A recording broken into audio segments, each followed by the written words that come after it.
All right. Good morning, everybody who is listening. Welcome to Tech Tuesday. We have this every Tuesday at 8 a.m. And these are just some helpful tips. And Jaden, good morning. Thank you for joining us. This is going to go about 25 minutes because I know you're all busy and we have things to do. And if you're looking to see who Chris, he is my virtual assistant in the Philippines. He handles all the technical stuff. He records this. So if you want, you can get a copy of this, but it's on LinkedIn Live as we speak.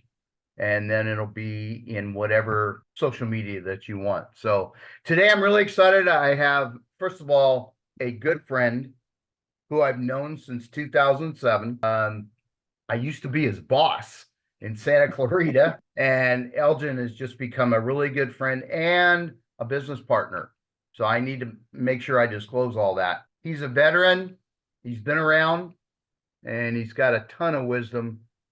And he's been through the ups and downs because some of you first year, second year people that are going, oh my God, the market. And Elgin's been through it all.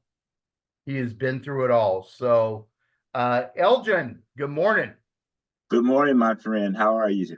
I'm doing good. Can you just give us a brief Reader's Digest version of kind of who you are, where you're from, and how you got into this crazy business? Sure, not a problem. Well, it's hard to be brief after you've been doing it 36 years, but where I'm at with it is, yes, 36 years. I have been selling real estate full time, and I started out with a couple of mom and pop companies, kind of doing everything that you can do wrong. I got in with no money, so I had no. I was young. I was young and looked younger. So, long story short, with all of that, my first my first real rodeo with it was just cold calling. Got in cold calling. I used to pick up a telephone book. I would cold call from 8 in the morning to 9 at night, and I would just pick a street and I would go and I would call. And then Wow. I set open houses on the weekends. I didn't know anything about title companies. I wasn't taught anything about farm packages, all of that stuff. I tried door knocking. I did okay with it, but I could always come up with a reason not to. It was too cold. It was too hot. Dogs outside. All of that. Eventually, I graduated into Remax.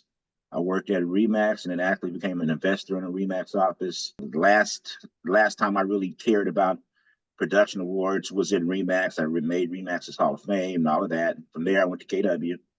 To KW, like what, 14, 15 years, whatever it was, and did everything you can do at KD, but I did everything you could do at KW other than own a franchise. Train the trainer, all that, you name it. I did all that stuff, which was great. And I went there because I thought that the profit sharing system would allow me to eventually retire. So, Frank, as you know, we generally laugh once a month on who can afford coffee off of the profit share that we still receive, that we're invested in. And here I landed there at EXP because of Frank. Well, it'll be 6 years, believe it or not, and it'll be 6 years in July since I came to EXP, and that by far has been the best move that I've made, real estate wise, business wise. The best move I've made, period, is, for those guys, I've been married 36 years. We'll be 37 in November, and we have 3 children, and my 3 children, and two of them have now given us grandchildren. And they were all born on the same day. one of our boys are twins. So one of them had twin sons, and then Wow. my oldest, my daughter, her son, and they were born again all within 22 hours of each other, and that was in June of this year. So that's the new life. That's part of the new why. So it's been pretty good. Good. So why don't you tell the folks a little bit about what has made you the success that you've been, and then we'll stop there and we'll move forward into what do you see coming down the pipe in the next couple of years. A couple of things for myself. I think one is I've always been more interested in the bottom line than the top line. Meaning, like, to me, it doesn't matter if you sell 20 million, 40 million, all that stuff to me doesn't matter, because it doesn't matter to the public. But what matters is how much you're able to put in your pocket. In the beginning, that was not necessarily the case. And I cared about the top line and the gross and blah blah blah. I had a large team at one point. You might remember for a little while, Frank, when you actually, I think when you were my team leader, and I don't know, a couple of buyers agents. I had a short sale guy. Yep. I had stuff. When I looked at my net that particular year, and looked at the fact that I found myself not necessarily to be good in that position, the babysitting position, that we cut lean, and my wife got her license, so she's been licensed now, and we've been working as a partnership for the last 20 years. So so more to the bottom line, and I like that. The other thing for me is consistency. I think that you have to be really consistent, that you have to be willing to do the boring as an agent. You have to really be able to be willing to do the boring stuff.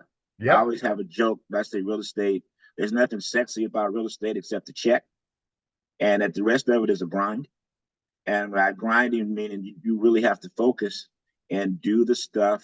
It's kind of like, eating spinach or something else for your body. It's good for you. You may not like it, but you better do it on a consistent basis if you want to be healthy.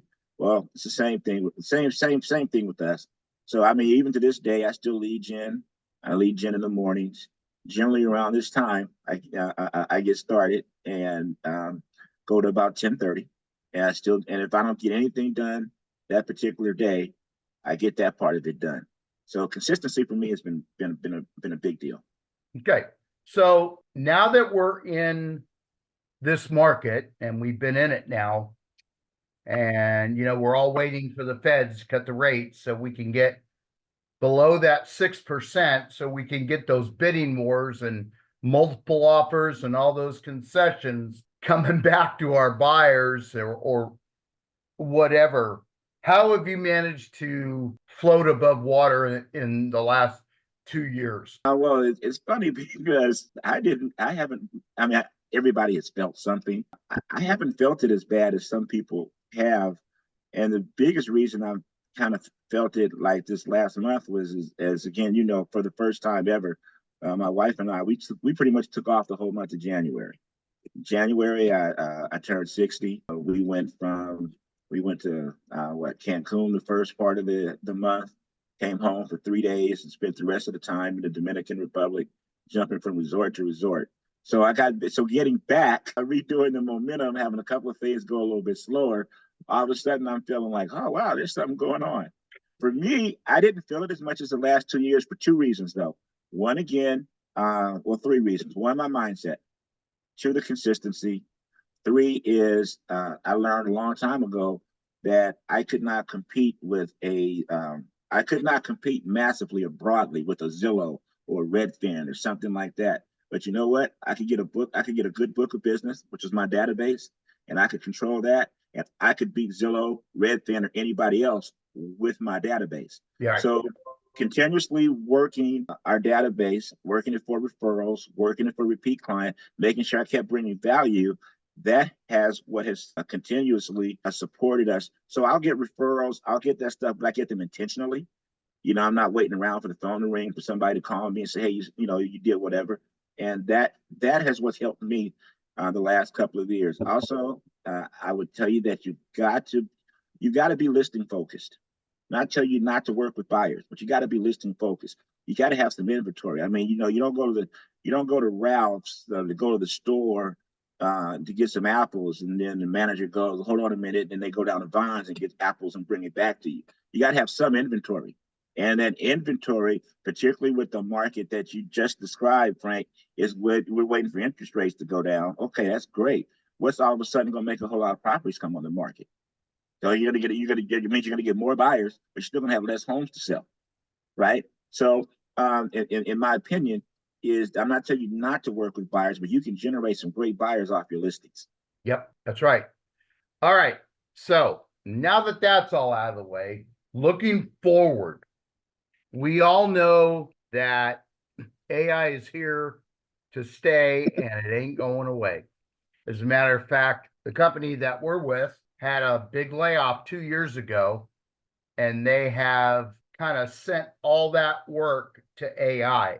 And it's not just our company, it's every real estate brokerage, because they're realizing that instead of paying $30 or $40 an hour to an employee, that virtual assistant or AI can be done for $3 to $4. And it's just a matter of doing business. And I get it.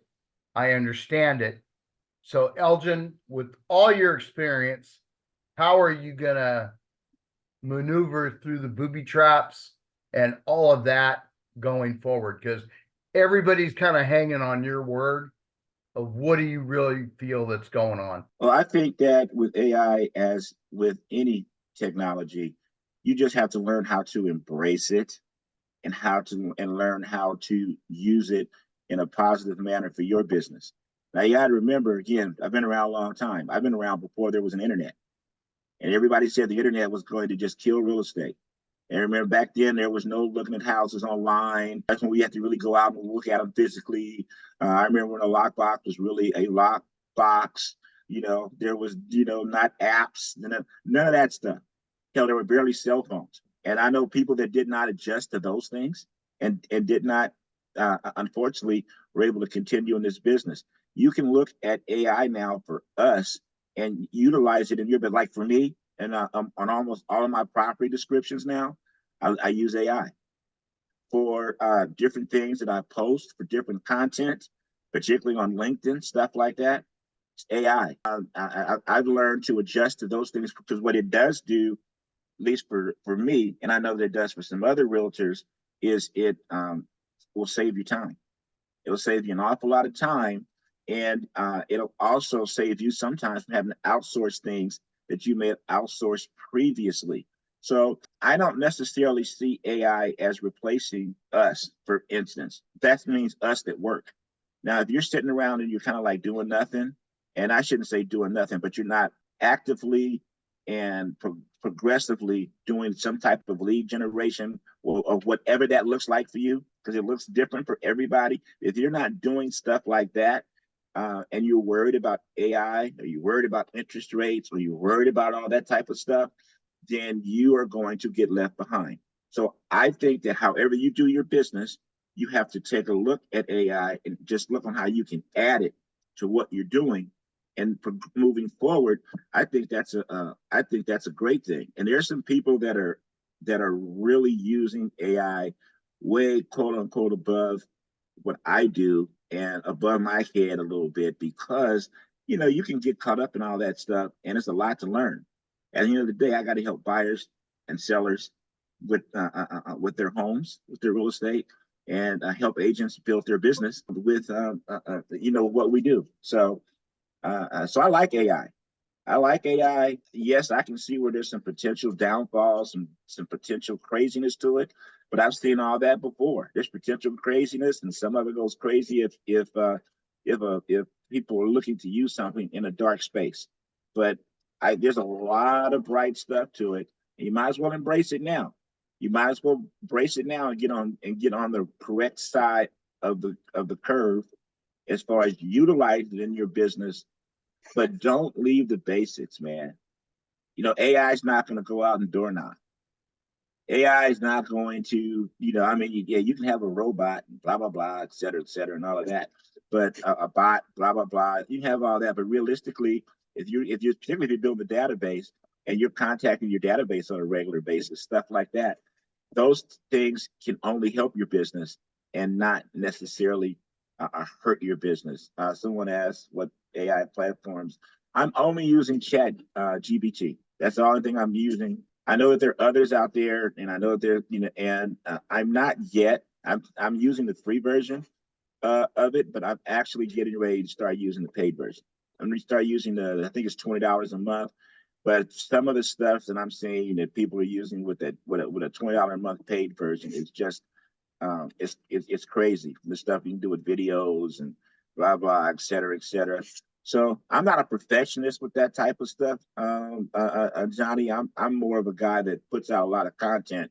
It does not have to, for me. It does. I don't have to be the best looking part of it. I don't have to have the best looking stuff out there. I just have to get my stuff out there more than you. So I use the same thing. And one of the things it's done for me is if you ever have to go in and enter a listing in the MLS, and then you've got to write your confidential remarks and all of the things that you need to fill out. I was having a tough time putting my listings in the words. And now ChatGPT, I mean, I look like, grapes of wrath. I look like a huge author, but they didn't come out of my mouth. I just went into ChatGPT, because if you ever entered a listing and you look at other people's listings, how in the hell do they write a full 3 paragraphs on how great this house is?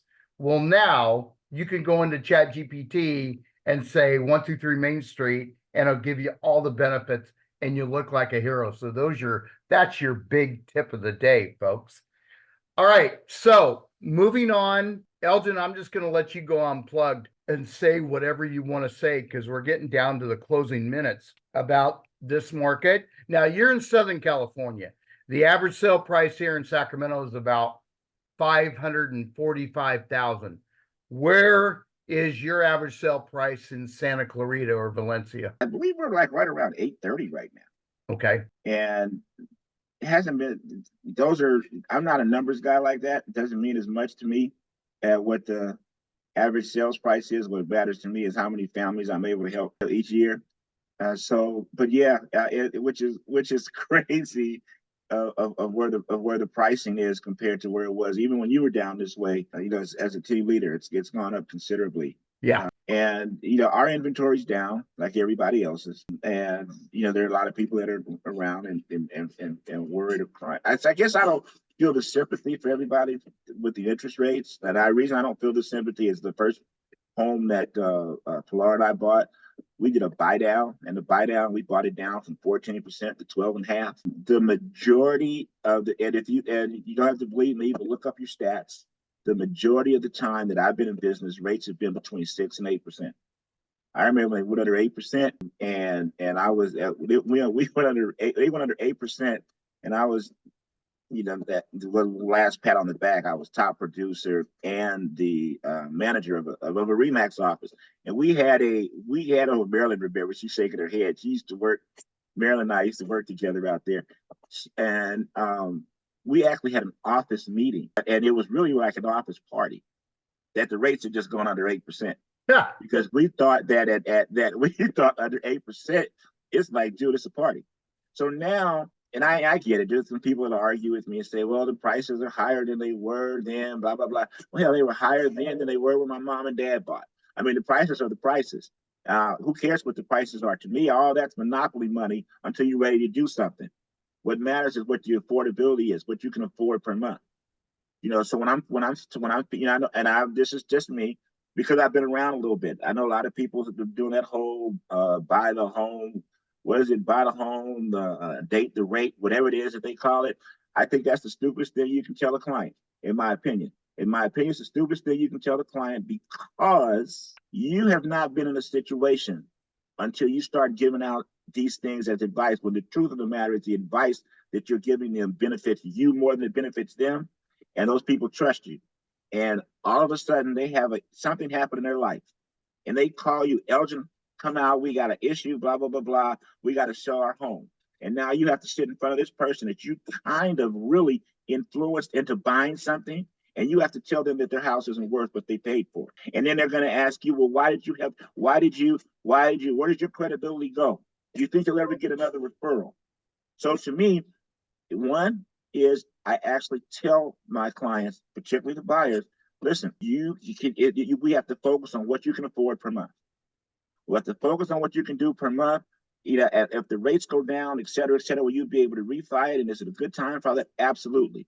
But I will tell a client, if you honestly feel, realistically, right now, 6 months to 12 months from now is about all you can handle with this monthly payment, you shouldn't buy it. You shouldn't buy it because I don't want you to call me 6 or 12 months from now and I have to be the one, because I don't know what the market's going to do. And when people tell me that it never goes down, yes, it does. Yes, it does. It goes down. It may not stay down, but it goes down. And if you have to sell at the time that it is down, that's a problem. Yeah. That's the problem. So anyway, on the buying side, I try to focus now specifically on them being able to afford it. On the seller side, I think the biggest word in this market to me is motivation. I need the buyers and sellers to have motivation. As a seller, I have to have motivation. You got to be willing to listen to me. You got to be willing to price it correctly, do what we need to do to sell it. Odds are in this market, you will still probably get multiple offers if you price it correctly. You'll still probably get the benefit of terms if you price it properly. But if you're not willing to do some of those things, you shouldn't put it up for sale. I don't want to hear that I got 3.25% interest rate right now, and I'll sell it. If somebody gives me my price. Okay, well, I'm gonna let somebody else work on getting you your price if your price isn't what the market's gonna bear. So to me, motivation moving forward with both your buyers and your sellers, that has to be the forefront. You have to, in my opinion, look at whatever their situation is, be able to tell them the truth, have enough confidence when you tell them the truth, and not worry about the outcome. And you don't worry about the outcome because you're having enough conversations. So you're not having enough conversations, then you worry about the outcome. This is my one deal. It's my one escrow. It's my one. But if you have conversations and you're speaking to people all of the time, then at that particular point, you can honestly sit in someone and tell them the truth and what's best for them, and then they can decide. And well, sometimes people choose to not do business. I looked in the MLS yesterday and saw somebody that listed with somebody that had been talking to me a year. And I saw them listed with someone else, and they listed with someone else that I know. And they priced it about $50,000 higher than what I told them. Okay. I mean, maybe they'll get it. Maybe they'll get it. And you know what? You have to be okay with that. You have to be okay with that. You get people in the houses and whatnot, and all of a sudden they go from, we can afford $2,500 a month, and now you see they took on $4,000 a month. I hope it works. I wish you no ill, but I feel like I did my job with you. You would do whatever you wanted to do with someone else. I hope that it works for you. But if it doesn't, it did not get you in there because of something that I feel that I did, and I was looking at it from a standpoint of what the commission report is. Because like you said, the average sales price is $800,000. I just told you I just lost one. And on most of my stuff, I take a little bit more. All of my stuff is at 6. Most of my stuff is at 3.5 to me, 2.5 to the buyer side. So you take 3.5%, 800,000 that I basically, I walked away from because I told them the truth. But I can live with that. So. Elgin, that's what I love about you, man. You pull no punches, you tell it like it is, and that's why you're on this morning. Really quick, can you put in the chat your phone number in case anybody wants to get a hold of you? Sure, I'll do that right now. What's my phone with Frank? I got it. I don't know. No, In our last closing minutes, does anybody have any questions for Elgin? I just really appreciate Marilyn, Johnny, Jaden, Ralph, Norma, Joseph, Jennifer, and is it Sharit? I can't, my glasses aren't on. I'm so sorry. Sharita, I thank you so much for being on this morning. It means a lot. Does anybody have any questions? Yes. I'd like to say, let's go on a recap on Elgin, and thank you for sharing your story today and sharing your success as well. I really look up to everything that you've been able to build. But when you were talking about the bottom line and obviously the structure and whatnot, as you move forward with EXP, how has that helped you to grow and be able to manage the bottom line, and then also the multiple streams that you've been able to accomplish with EXP? What's up, Ralph? Good hello, brother, hello. Man. You out there building, man. Yes, sir. Love what you're doing. EXP for me has been great. It's been great because one, and I was one of those people I started when I had an office, was when you had to earn the office and then you got to pay for it. You just weren't given an office at the companies that I had been with. So I'm really dating myself with some of this stuff. So I was not sure, honestly, that I could work, quote unquote, without a brick and mortar. Able to do that and only have to pay $85 a month for a whole business. $85 a month, right there, that increased my bottom line. The fact that the E&O insurance is what it is because I'm more transactions based. Some people do deals and they might sell a $20 million house and they do one a year.